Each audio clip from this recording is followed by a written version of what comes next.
الحمدللہ رب العالمین والصلاة والسلام علی محمد الامین فاعوذ باللہ من الشیطان الرجیم بسم اللہ الرحمن الرحیم۔ خواتین و حضرات،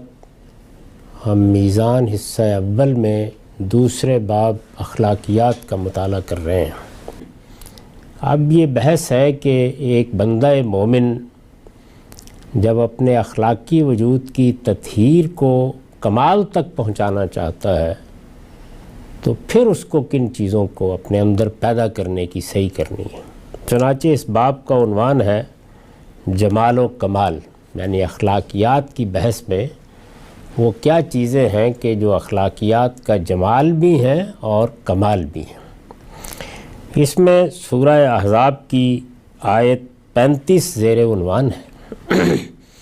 ان المسلمین والمسلمات والمؤمنین والمؤمنات والقانتین والقانتات والصادقین والصادقات والصابرین والصابرات والخاشعین والخاشعات والمتصدقین والمتصدقات والصائمین والصائمات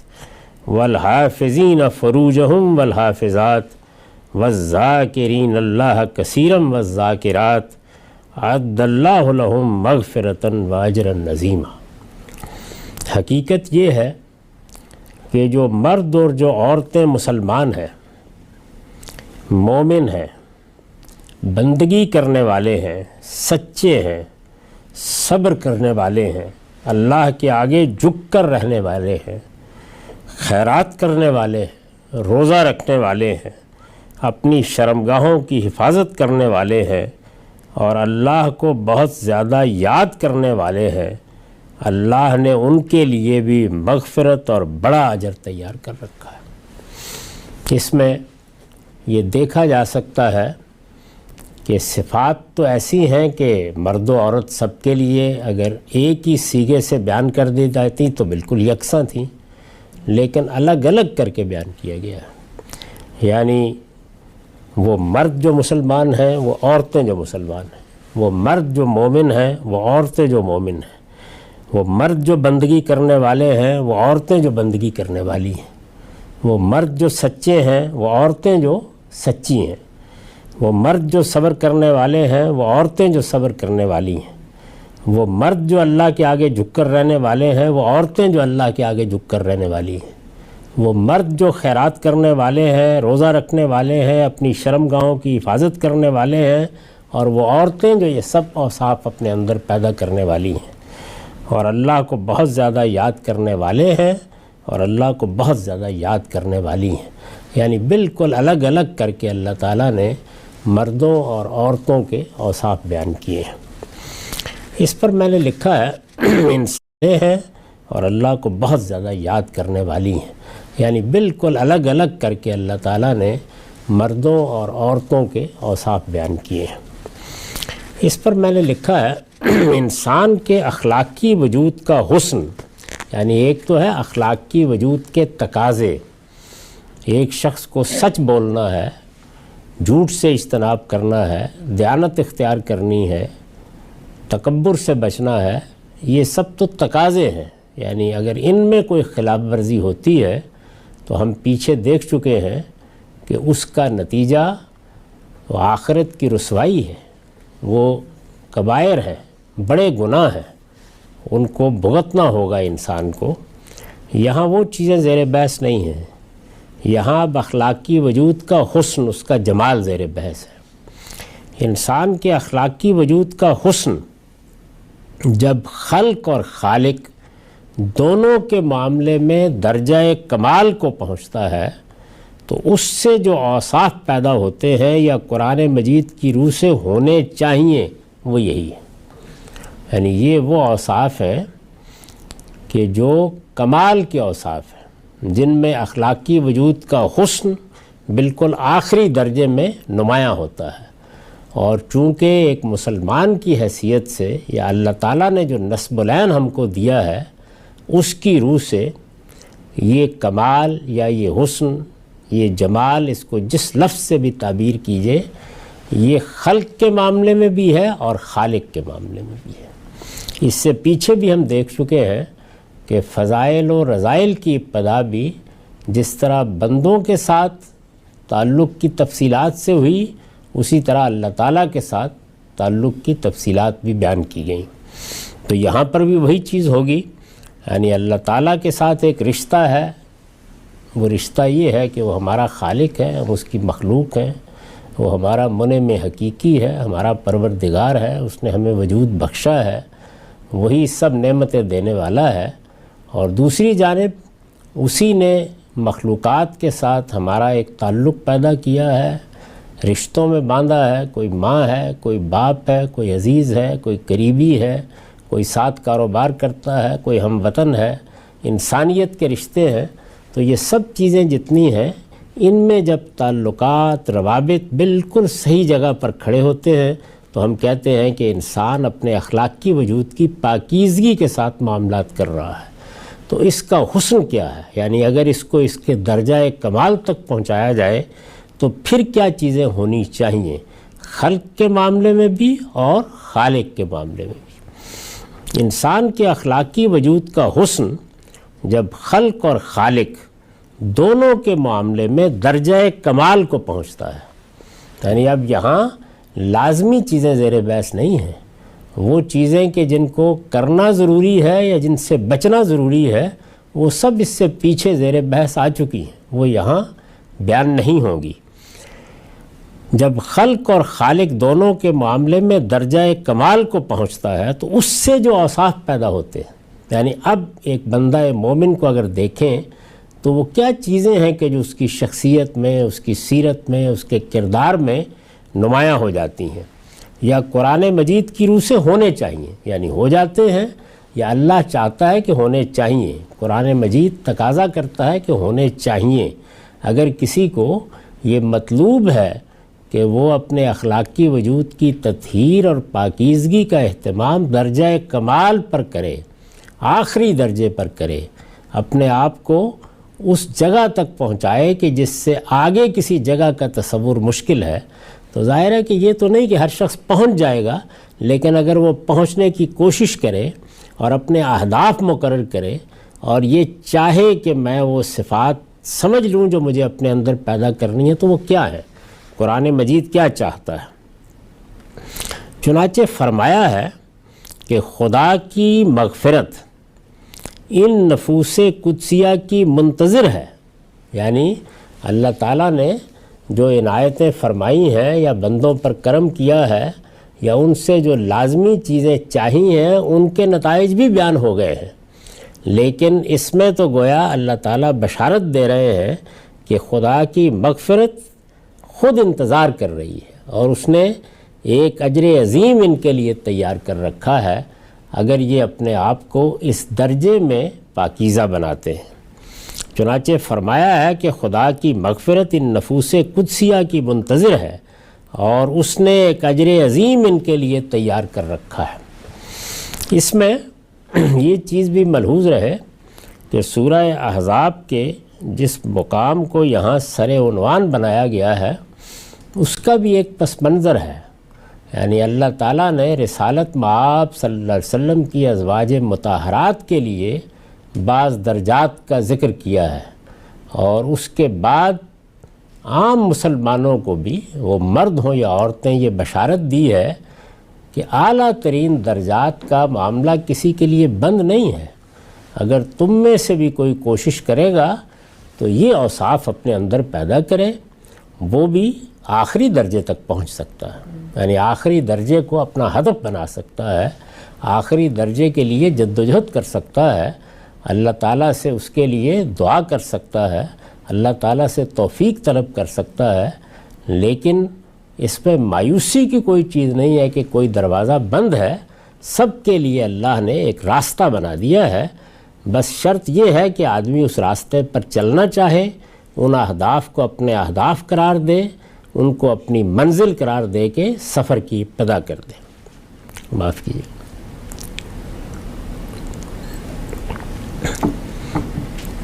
اس میں شبہ نہیں کہ صوفیانہ مذاہب میں تو انسان کی تمام جد و جہد کا منتہائے کمال یہی ہوتا ہے کہ وہ خدا کی صفات کا مظہر بننے کی کوشش کرے۔ دنیا میں چونکہ دو طرح کے مذاہب ہی رہے ہیں، ایک الہامی جن کے بارے میں بار بار توجہ دلائی جا چکی ہے کہ محض اپنے ظہور کے لحاظ سے انہیں مذاہب کہا جاتا ہے، ورنہ وہ ایک ہی مذہب ہے۔ یعنی اللہ تعالیٰ نے آدم علیہ السلام سے لے کر محمد الرسول اللہ صلی اللہ علیہ وسلم تک جو ہدایت انسان کو دی ہے، جس کا نام اسلام ہے، وہ ایک ہی مذہب ہے۔ اس میں فرقے پیدا ہو جاتے ہیں، گروہ بن جاتے ہیں،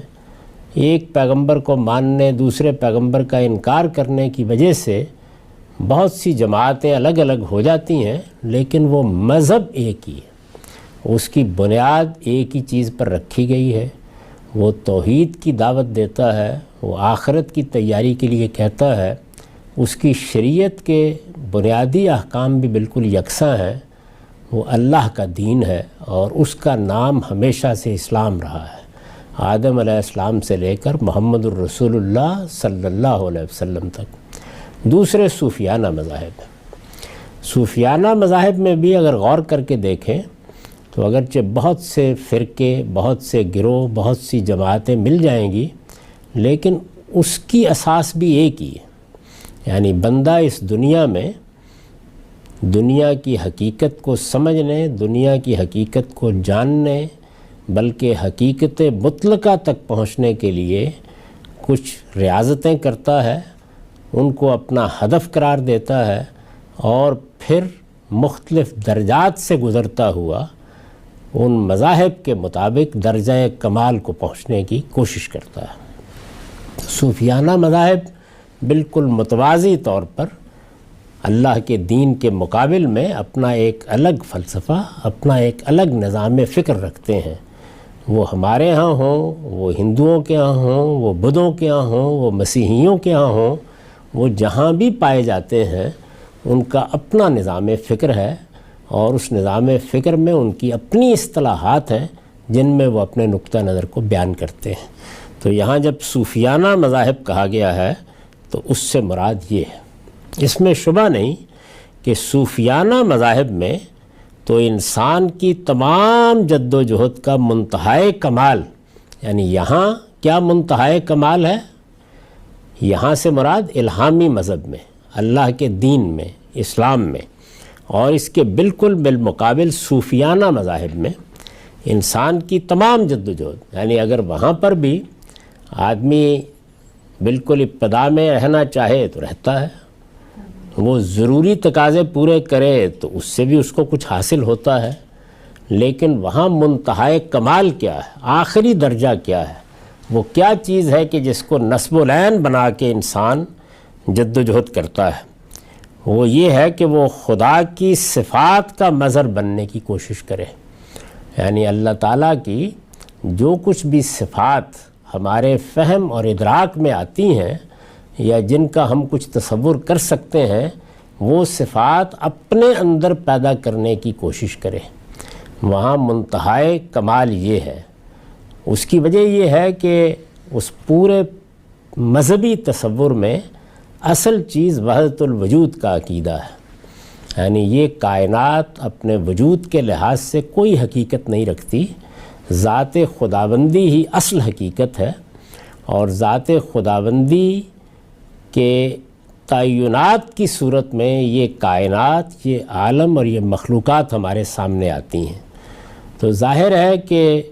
اگر وہاں کوئی نصب العین یا کوئی ہدف بنایا جائے گا تو وہ یہی ہوگا کہ ذات خداوندی یا حقیقت مطلقہ ہی کو گویا اپنا نصب العین قرار دے کر جد و جہد کی جائے، اصل تک پہنچنے کی کوشش کی جائے۔ صوفیانہ مذاہب میں تو انسان کی تمام جد و جہد کا منتہائے کمال یہی ہوتا ہے کہ وہ خدا کی صفات کا مظہر بننے کی کوشش کرے۔ خدا علیم و خبیر ہے۔ اب چند مثالیں دی ہیں میں نے بات کو سمجھانے کے لیے۔ خدا علیم و خبیر ہے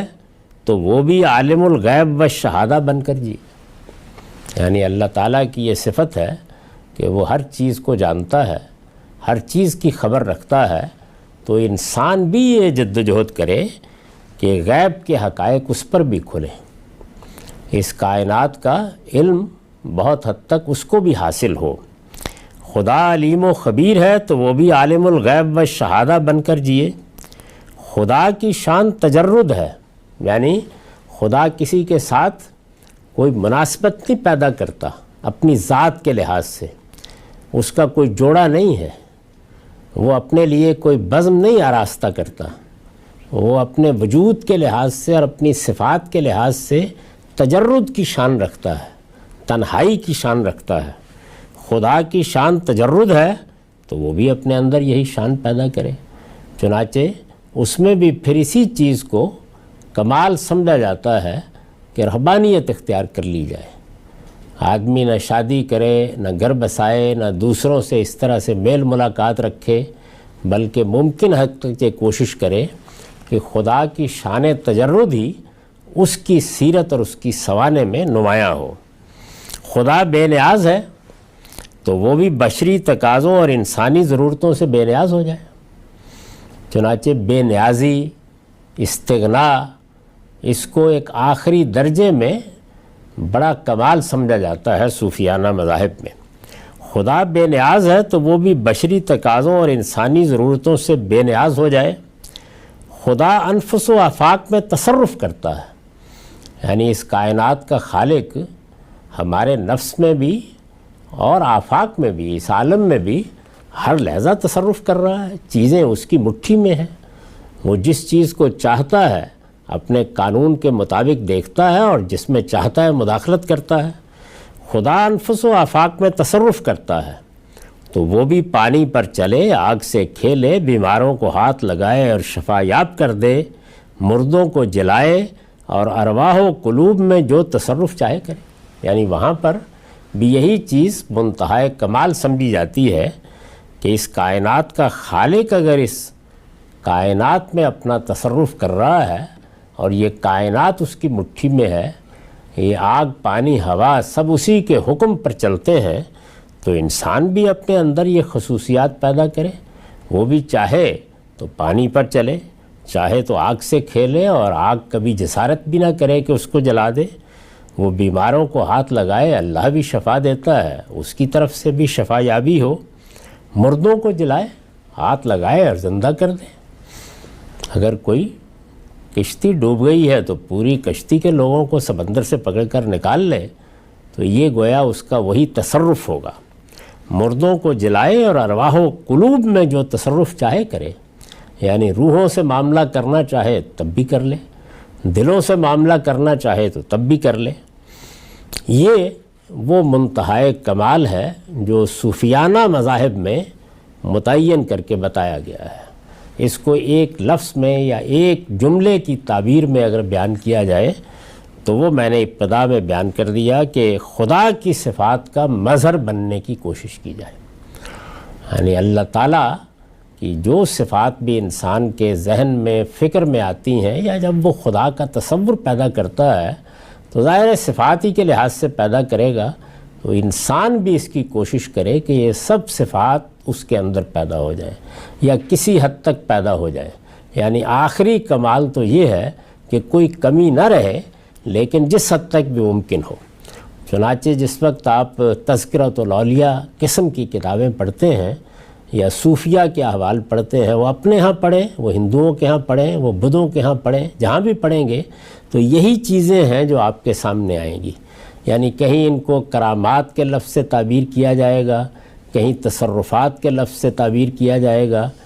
غرض یہ کہ مختلف تعبیریں ہوں گی، مختلف اسالیب ہوں گے، لیکن ہر جگہ یہی کمالات ہیں جنہیں بیان کیا جاتا ہے۔ جہاں کہیں بھی آپ اور آنکھ الٹیں گے یہ سب سامنے آ جائے گا۔ یہ بیان کر دینے کے بعد پھر میں نے لکھا ہے کہ لیکن قرآن کا نقطہ نظر یہ نہیں ہے، یعنی صوفیانہ مذاہب تو یہی کہتے ہیں، ان کے ہاں اسی چیز کو منتہائے کمال کی حیثیت حاصل ہے، لیکن قرآن کا نقطہ نظر یہ نہیں ہے۔ پھر قرآن کا نقطہ نظر کیا ہے؟ معاف کیجیے گا، لیکن قرآن کا نقطہ نظر یہ نہیں ہے۔ اس نے کمال کا جو سب سے بڑا درجہ بیان کیا ہے وہ خدا کی صفات کے تقاضوں کے مطابق اپنے آپ کو ڈھالنے کا ہے۔ یعنی ایک ہے خدا کی صفات کا مظہر بننا، جو صفات اللہ تعالیٰ کی بیان کی جاتی ہیں کسی نہ کسی درجے میں وہ صفات اپنے اندر پیدا کرنا، اور ایک یہ کہ اللہ تعالیٰ کی یا خدا کی جو صفات ہمارے علم میں آئیں اس سے کچھ تقاضے پیدا ہوتے ہیں۔ ہمارا پروردگار یہ ہے تو وہ ہم سے کیا چاہتا ہے اس کے مطابق بننے کی کوشش کرنا، وہ خدا کی صفات کے تقاضوں کے مطابق اپنے آپ کو ڈھالنے اور اس کے نتیجے میں ان اوصاف کا حامل بن کر جینے کا ہے جو قرآن نے یہاں ایک ہی آیت میں جمع کر دیے۔ یعنی قرآن مجید کیا چاہتا ہے وہ یہاں سورہ احزاب کی جو آیت میں نے سر عنوان بنائی ہے اس میں بیان کر دیے گئے، واضح طور پر بتا دیا گیا ہے کہ اللہ تعالیٰ کی صفات کے تقاضے ایک مسلمان سے کیا ہیں، اور وہ تقاضے جب وہ پورے کرتا ہے تو اس سے کیا حسن اس کی شخصیت میں پیدا ہوتا ہے، کیا جمال ہے جو اس کی شخصیت میں نمایاں ہو کے سامنے آ جاتا ہے۔ لیکن قرآن کا نقطہ نظر یہ نہیں ہے، اس نے کمال کا جو سب سے بڑا درجہ بیان کیا ہے وہ خدا کی صفات کے تقاضوں کے مطابق اپنے آپ کو ڈالنے کا ہے۔ یعنی میرا پروردگار اگر علیم و خبیر ہے تو پھر مجھے اپنی زندگی ایسے بسر کرنی ہے کہ خلوت اور جلوت میں کبھی میرے وہم میں بھی یہ بات نہ آئے کہ میں اپنے کسی گناہ کو، میں اپنے کسی تجاوز کو اس کی نگاہ سے چھپا سکتا ہوں۔ یہاں ایک بالکل دوسری چیز سامنے آئے گی۔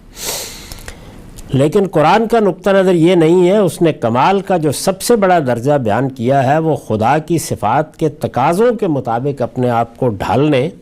اور اس کے نتیجے میں ان اوصاف کا حامل بن کر جینے کا ہے جو قرآن نے یہاں ایک ہی آیت میں جمع کر دیے ہیں۔ اور اس میں دلچسپ چیز یہ ہے کہ جس طرح فضائل و رذائل کی فہرست ترتیب دی ہے اور سورہ بنی اسرائیل میں اس کو بیان کیا ہے تو وہ بھی 10 ہیں جن پر ہم اس سے پہلے گفتگو کر چکے، اور یہاں یہ چیزیں بیان کی ہیں سورہ احزاب میں تو یہ بھی 10 ہیں۔ گویا ایک فہرست ترتیب دے دی ہے کہ یہ وہ چیزیں ہیں یا یہ وہ صفات ہیں یا یہ وہ اوصاف ہیں جو ایک بندہ مومن کو اگر درجہ کمال پہ پہنچنا ہے تو اپنے اندر پیدا کرنے چاہیے۔ یہ 10 چیزیں ہیں اور پورے قرآن میں اللہ تعالیٰ نے ان پر کوئی اضافہ نہیں کیا، یعنی تعبیریں، الفاظ بدلے ہوئے ہوں گے، کہیں کسی کو بیان کر دیا، کہیں کسی دوسری کو بیان کر دیا، لیکن یہی 10 صفات ہیں جن کو جمال و کمال کی صفات کی حیثیت سے قرآن بیان کرتا ہے۔ دین کا جمال و کمال قرآن کے نزدیک یہی ہے، یعنی صوفیانہ مذاہب میں جو لوگ یقین رکھتے ہیں ان کے لیے جمال و کمال کے وہ مقامات ہیں جو اوپر بیان ہو گئے، لیکن قرآن جس دین کو پیش کرتا ہے اس کا جمال و کمال یہی اوصاف، یہی صفات ہے۔ وہ اپنے ماننے والوں کو، یعنی قرآن اپنے ماننے والوں کو اسی تک پہنچنے اور اسی کو پانے کی دعوت دیتا ہے۔ وہ جب لوگوں کے سامنے نصب العین رکھتا ہے، ہدف رکھتا ہے، جب یہ چاہتا ہے کہ لوگ اپنے اندر کمال پیدا کریں یا اپنے ہاں اخلاقی وجود کا حسن نمایاں کریں، تو وہ کیا چاہتا ہے؟ وہ یہ چاہتا ہے جو ان آیات میں یا اس آیت میں بیان کیا گیا ہے۔ دین کا جمال و کمال قرآن کے نزدیک یہی ہے، وہ اپنے ماننے والوں کو اسی تک پہنچنے اور اسی کو پانے کی دعوت دیتا ہے۔ اس کے آگے اگر کوئی درجہ ہے تو وہ نبوت کا درجہ ہے، یعنی عام انسان جو آخری چیز یہاں پا سکتے ہیں وہ ان 10 صفات کی صورت میں بیان کر دی گئی ہے۔ 10 صفات جن میں سے ایک ایک کو لے کے ہم دیکھیں گے کہ وہ کیا چیزیں ہیں جو یہاں مطلوب کے طور پر بیان کی گئی ہیں۔ دین کا جمال و کمال قرآن کے نزدیک یہی ہے، وہ اپنے ماننے والوں کو اسی تک پہنچنے اور اسی کو پانے کی دعوت دیتا ہے۔ اس کے آگے اگر کوئی درجہ ہے تو وہ نبوت کا درجہ ہے، اور اس کے بارے میں معلوم ہے کہ وہ اخذ و اکتساب کے ذریعے سے حاصل نہیں ہوتا۔ یعنی جو نبوت کا درجہ ہے اس کے بارے میں اللہ تعالیٰ نے بالکل واضح کر دیا ہے کہ ایسا نہیں ہے کہ میں یا آپ اس کو اپنا نصب العین بنا کے جدوجہد کریں گے تو نبی بھی بن جائیں گے۔ وہ اخذ و اکتساب کی چیز ہی نہیں ہے، بلکہ اللہ ہی نے جس کو چاہا ہے یہ مرتبہ عطا فرمایا ہے، یعنی وہاں انتخاب ہے، استفاء ہے، اللہ تعالیٰ کی طرف سے کسی بندے کو منتخب کر لیا جاتا ہے، وہاں اختصاص کی صورت ہے۔ میں آپ کوئی بڑے سے بڑا شخص نہ اپنے طور پر اس کی آرزو کر سکتا ہے، نہ اس کو پانے کی جدوجہد کر سکتا ہے، نہ اس کو اللہ تعالیٰ نے کہیں لوگوں کی جدوجہد کے نصب العین کے طور پر بیان کیا ہے۔ اللہ تعالیٰ اپنے بندوں میں سے جس کو چاہتے ہیں اس ذمہ داری کے لیے منتخب کر لیتے ہیں، جس کو ہم نبوت و رسالت کی ذمہ داری کہتے ہیں، اور یہ بتا دیا گیا ہے کہ اب قیامت تک کے لیے اس کا دروازہ بند ہو گیا ہے۔ تو اس اخلاقیات کے باب میں بھی اگر آپ غور کر کے دیکھیں تو صوفیانہ مذاہب اور اسلام دونوں کے راستے بالکل الگ الگ ہیں، یعنی اللہ کا دین اسلام، انبیاء کا دین اسلام بالکل ایک دوسرے راستے سے کمال تک لوگوں کو پہنچانا چاہتا ہے، اور وہاں کمال کے اہداف بھی بالکل الگ ہیں، اور صوفیانہ مذاہب میں یہ راستہ بھی اور ہے اور اس کے اہداف بھی اور ہیں۔ وہ میں نے ایک اجمال کے ساتھ بیان کر دیے ہیں، اور دو جملوں میں اس کو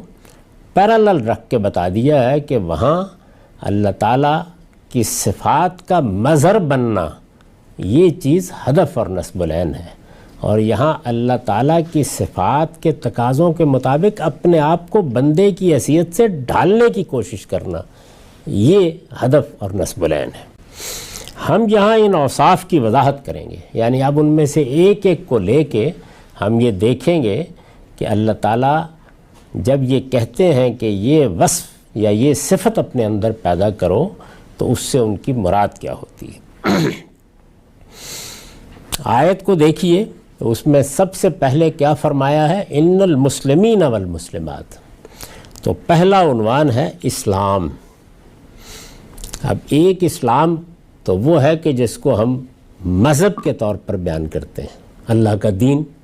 یہ فرمایا ہے کہ ان الدین عند اللہ الاسلام، یہاں اسلام ایک اور مفہوم میں استعمال ہوا ہے، یعنی وہی اسلام ہے لیکن اس کا کمال کیا ہے اس کو سامنے رکھ کر اس کو بیان کیا گیا ہے۔ پہلی چیز اسلام ہے، یہ جب اس طریقے سے ایمان کے ساتھ آتا ہے، یعنی وہ کیا چیز ہے کہ جہاں اسلام محض ایک مذہب کے نام کے طور پر زیر بحث نہیں آیا، میں اگر یہ کہہ رہا ہوں تو آیت میں اس کی دلیل کیا ہے؟ وہ یہ کہ یہاں پر اسلام اور ایمان کو الگ الگ کر دیا گیا ہے۔ پہلی چیز اسلام ہے، یہ جب اس طریقے سے ایمان کے ساتھ آتا ہے جس طرح یہاں آیا ہے تو اس سے دین کا ظاہر مراد ہوتا ہے، یعنی میرا یہ جو وجود ہے اس میں باعتبار ظاہر میں جو رویہ اختیار کر رہا ہوں، میرا ظاہر کیا ہے؟ وہ میرے بدن کا ظاہر ہے، وہ میرے معاملات کا ظاہر ہے، وہ میری سیرت کا ظاہر ہے، وہ میرے کردار کا ظاہر ہے۔ تو اس ظاہر کے لحاظ سے میرے اندر کیا اوصاف ہیں جو درجہ کمال تک سامنے آنے چاہیے؟ پہلی چیز اسلام ہے، یہ جب اس طریقے سے ایمان کے ساتھ آتا ہے جس طرح یہاں آیا ہے، یعنی اس آیت میں جس طرح آیا ہے اور جس سیاق میں آیا ہے، تو اس سے دین کا ظاہر مراد ہوتا ہے۔ معاف کیجیے۔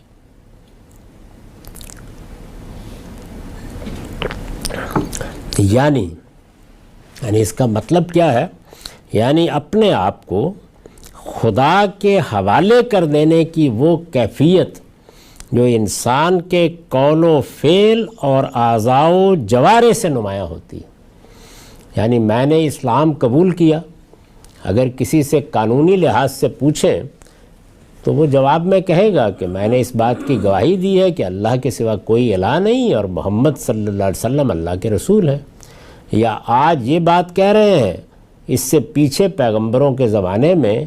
ان کے نام سے یا ان کے حوالے سے یہی بات کہی جاتی رہی ہے۔ یہ میرا اسلام میں داخل ہونا ہے، لیکن اس داخل ہونے سے میری سیرت، میرے کردار میں، میرے ظاہر کے لحاظ سے وہ کیا چیز ہے کہ جس کو نمایاں ہونا چاہیے؟ وہ چیز یہ ہے کہ انسان کا قول، ظاہر ہے قول بھی میرا ظاہر ہے، میں کوئی بات کرتا ہوں، میں کچھ کہتا ہوں، میری زبان سے کوئی الفاظ نکلتے ہیں۔ میرا فعل یعنی وہ چیز کہ جو میرے وجود سے صادر ہوتی ہے اور ایک فعل کی حیثیت سے صادر ہوتی ہے، میں کوئی کام کرتا ہوں، میں کوئی عمل کرتا ہوں۔ اسی طریقے سے میرے اعضاء جوارے ہیں، میرے ہاتھ ہیں، پاؤں ہیں، آنکھیں ہیں، ظاہر ہے کہ یہ متعلق ہو رہی ہیں دنیا کے ساتھ اور ظاہر کے اعتبار سے ہو رہی ہیں، یعنی اپنے آپ کو خدا کے حوالے کر دینے کی وہ کیفیت جو انسان کے قول و فعل اور اعضاء و جوارے سے نمایاں ہوتی ہے۔ میں نے جب یہ کہا کہ میں نے اسلام قبول کر لیا ہے تو اب میرے قول سے اس کا کیا اظہار ہونا چاہیے، اب میرے فعل میں کیا چیز نمایاں ہونی چاہیے، اب میرے اعضاء اور جوارے، ہاتھ، پاؤں، آنکھیں، ان سے کیا توقع کی جائے گی؟ تو وہ میں نے پھر آگے کھول دیا ہے۔ چنانچہ آدمی کی زبان اگر اللہ اور رسول کے حکم پر کھلنے اور بند ہو جانے کے لیے آمادہ ہے، یعنی میری زبان سے کوئی قول صادر ہونا ہے، ظاہر ہے کہ میں سوچتا ہوں، غور کرتا ہوں، کسی نتیجے پر پہنچتا ہوں، کوئی عقلی مقدمہ قائم کرتا ہوں، اپنے معاملات پر کوئی بات کرتا ہوں، تو میں نے جب اسلام قبول کر لیا تو اب میں اس کے لیے تیار ہوں۔ آمادہ کا لفظ میں نے استعمال کیا، میں تیار ہوں کہ میں اب جو کچھ بولوں گا، جو کچھ میری زبان سے نکلے گا، اگر اللہ اور رسول کے حکم میں میرے سامنے کوئی ایسی بات آتی ہے کہ مجھے اب کہنی ہے تو میں کہہ دوں گا، اور اگر اللہ اور رسول کے حکم میں اس کے برخلاف کوئی ایسی بات آتی ہے جس پر مجھے زبان بند کر لینی ہے تو میں بند کر لوں گا۔ یعنی زبان کا کھلنا اور بند ہونا اپنی ضرورتوں کے تحت ہو رہا ہے، لیکن وہ ہر وقت اس کے لیے تیار ہے کہ اگر اللہ اور رسول کا حکم کھلنے کے لیے آ جائے تو کھلے گی، اور بند ہو جانے کے لیے آ جائے تو بند ہو جائے گی۔ چنانچہ آدمی کی زبان اگر اللہ اور رسول کے حکم پر کھلنے اور بند ہو جانے کے لیے آمادہ ہے، اس کی آنکھیں اگر ان کے ایما سے دیکھنے اور جھک جانے کے لیے تیار ہیں، یعنی وہاں سے اشارہ ہوا کہ دیکھنے کی چیز ہے، اور وہاں سے حکم آ گیا کہ اب آنکھیں جھکا لینی ہیں، اس کے کان اگر ان کی ہدایت پر سننے اور سننے سے انکار کر دینے کے لیے مستعد ہے، اور کانوں نے بھی یہ فیصلہ کر لیا ہے کہ اگر ہدایت سننے کی ہوگی تو کھول لیے جائیں گے، اور اگر ہدایت بند کرنے کی ہوگی تو سننے سے انکار کر دیا جائے گا، اس کے ہاتھ اگر ان کے ارشاد سے اٹھنے اور گر جانے کے منتظر ہیں، اور اس کے پاؤں اگر ان کے فرمان پر چلنے اور رک جانے سے گریز نہیں کرتے، تو یہی اسلام ہے۔ یعنی اسلام کی جو حقیقت ہے یا اس کا کمال ہے، یہ اس کا بیان ہے۔ ایک تو قانونی تقاضے ہیں، پورے کر دیے، اس سے پیچھے بڑی تفصیل سے ہم نے یہ سمجھ لیا کہ جب ایک آدمی اسلام میں داخل ہوتا ہے تو اسے اخلاق کے کیا فضائل اپنانے ہیں، کن رذائل سے بچنا ہے، وہ بحث تفصیل کے ساتھ ہو گئی۔ یہ اصل میں اب اس کا کمال ہے، یعنی انسان صرف ایک فہرست بنا کے نہیں بیٹھا ہوا، بلکہ اپنے وجود سے آمادہ ہو گیا ہے، اور یہ فیصلہ کر لیا ہے اس نے کہ اب میری زبان اور میری آنکھیں اور میرے کان اور میرے ہاتھ اور میرے پاؤں یہ ہر وقت اس انتظار میں ہے کہ کیا حکم آتا ہے۔ یہ انتظار، اور اس انتظار کے بعد امتثال امر کے لیے آمادگی، جو کچھ بھی کہا جائے، جس کا بھی ایما کیا جائے، میں پوری کوشش کروں گا، اپنی استطاعت کے مطابق کوشش کروں گا کہ میں اس کے سامنے سر جھکا دوں۔ تو یہ اسلام کی حقیقت ہے۔ تو یہی اسلام ہے۔ انبیاء علیہم السلام کی زبان پر اسلمت وجہی للہ اور اسلمت لرب العالمین کے الفاظ اسی حقیقت کو بیان کرنے کے لیے آئے۔ یعنی اللہ کے پیغمبر جب یہ کہتے ہیں کہ اسلمت لرب العالمین، میں نے اپنے آپ کو پروردگار عالم کے سپرد کر دیا ہے، تو گویا اسلام ایک مذہب کا نام ہے، ایک دین کا نام ہے، ایک راستہ اور ایک طریقہ ہے جس کو انسان اختیار کرتا ہے، اور اسلام ایک کیفیت ہے جس میں آدمی اپنے پورے وجود کو اپنے پروردگار کے حوالے کر دیتا ہے۔ چنانچہ جب یہ فعل کے طور پر استعمال ہوتا ہے تو اس کا صحیح ترجمہ یا صحیح مفہوم سپرد کر دینے اور حوالے کر دینے کے لفظ ہی سے ادا کیا جا سکتا ہے۔ تو یہ دونوں جو مقامات میں نے یہاں پر پیش کیے ہیں، اسلمت وجہی للہ اور اسلمت لرب العالمین، آل عمران میں آیت 20 ہے، میں نے تو اپنے آپ کو اللہ کے حوالے کر دیا ہے، اسلمت وجہی للہ۔ اور اسی طرح اسلمت لرب العالمین بقرہ میں 131 آیت ہے، میں نے اپنے آپ کو پروردگار عالم کے حوالے کر دیا، اللہ کے حوالے کر دیا، پروردگار عالم کے حوالے کر دیا۔ یہ حوالگی ہے جو اصل میں اسلام کی حقیقت ہے، یعنی اسلام اپنے قوانین، اپنے ضوابط، اپنی شریعت، اپنے عقائد کے لحاظ سے وہ ایک الگ چیز ہے، اور اسلام اپنی حقیقت کے لحاظ سے جو کچھ مجھ سے چاہتا ہے وہ یہ ہے کہ میں اپنے آپ کو اپنے پروردگار کے حوالے کر کے، سپرد کر کے، اپنی آنکھیں، اپنے کان، اپنے ہاتھ، اپنے پاؤں اس انتظار میں رکھوں کہ اوپر سے حکم ان کو استعمال کرنے کا کس صورت میں، کس شکل میں، کہاں اور کب آتا ہے۔ یہی اسلام کی حقیقت ہے۔ قرآن سے معلوم ہوتا ہے کہ اس کا بہترین نمونہ بھی انبیاء علیہ السلام ہی ہے۔ یعنی اب اللہ تعالیٰ جب کسی ہستی کو پیغمبر بناتا ہے یا نبی بناتا ہے تو اگرچہ وہ فیصلہ تو اختصاص سے ہوتا ہے، مجھے یا آپ کو جو اعلیٰ ترین درجات ہیں یا منتہائے کمال ہے یا جمال و کمال جس کو میں نے یہاں قرار دیا ہے، اس کو حاصل کرنا ہے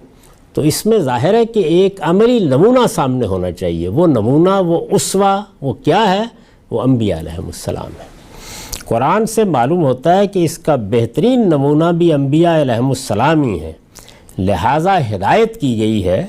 کہ تسلیم و رضا کے اس مرتبے تک پہنچنے کے لیے، یہ مرتبہ کیا ہے؟ یہ جی پیچھے بیان ہوا،